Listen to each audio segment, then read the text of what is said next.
de l'année 1966 durant laquelle son film Un homme et une femme a fait le tour du monde et a été auréolé des plus grands prix comme la Palme d'Or et l'Oscar à ce 14 novembre 2022 au Palais des Congrès où il célébrera ses 85 ans au cours d'un ciné-concert avec l'Orchestre Philharmonique de Prague. Claude Lelouch a vécu un itinéraire d'enfant pas forcément gâté, mais toujours positif. Car malgré toutes les épreuves qu'il a pu connaître durant sa vie, le réalisateur français ne veut garder que le meilleur. Que ce soit pour ses œuvres, qui composent le film de sa vie, ou sa vie privée, lui qui adore sa famille, ses 7 enfants et 8 petits-enfants et même pour sa fin de vie, qu'il envisage en toute franchise.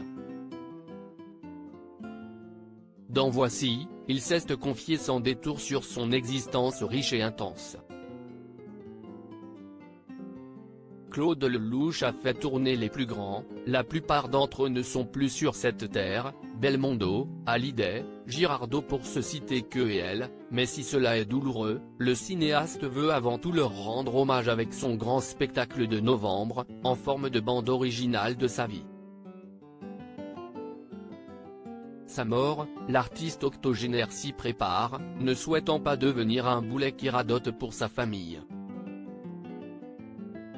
Il explique sans tabou considérer l'euthanasie, sujet délicat qu'il défend à l'image de son amie Line Renaud, ça rend service à tout le monde. Non sans provocation, et paraphrasant les mots du dramaturge Guitry, il révèle avoir trouvé sa veuve, la romancière et scénariste Valérie Perrin, 55 ans, avec qui il vit depuis 16 ans. Sacha Guitry disait que le plus important, si est de trouver sa dernière femme. Je l'ai trouvée. Toutes celles qui ont partagé ma vie ont laissé des traces qui m'ont fait grandir, il n'y a pas une histoire d'amour que je regrette. Et comme j'ai gardé de bons rapports avec chacune, il me semble que le positif l'a emporté sur tout le reste. Quel grand-père est-il ? Pour l'heure, il profite de son clan et notamment de la dernière génération pour laquelle il est un grand-père meilleur qu'il n'a été père. J'ai tous les âges autour de moi, de 1 à 24 ans, je peux faire le salon de l'enfance à moi tout seul. Rire, avec mes petits-enfants, j'ai tous les avantages, sans les inconvénients. Je rigole beaucoup avec eux, je ne leur fais faire que des conneries, je leur apprends tous les gros mots de la terre. J'ai mis les petits voyous, les escrocs. Et tant pis pour les mamans qui ne sont pas toujours ravies de ce papy bêtise. Oui, bon, on s'engueule un petit peu. Mais si est comme ça, je déteste les gamins trop bien élevés. Mes petits-enfants, je n'ai pas envie de leur faire la morale, et quand ils ont des mauvaises notes à l'école, je suis content pour eux, ça veut dire qu'ils sont sur la bonne voie.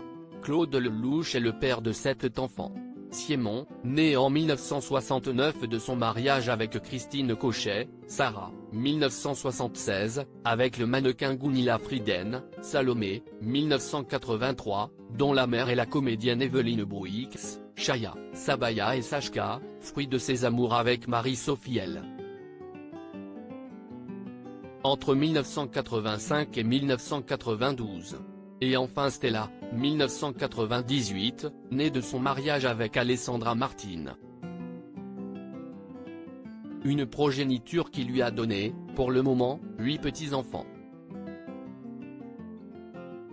Concernant l'amour, Claude Lelouch se veut franc avec ses petits-enfants. Au plus grand, il montre ses films et en cas de chagrin d'amour, il saura les faire relativiser. Moi, je ne leur raconte pas d'histoire, je leur dis, on est fidèle tant qu'on n'a pas trouvé mieux. Rire, Walt Disney et ses princes charmants ont fait tellement de mal à l'amour. Vivre, si est-il forcément vibrer ? Un conseil lelouchien par excellence. Retrouvez l'intégralité de l'interview dans le magazine Voici du 10 novembre 2022 d'un film à l'autre, spectacle symphonique de Claude Lelouch au Palais des Congrès le 14 novembre 2022.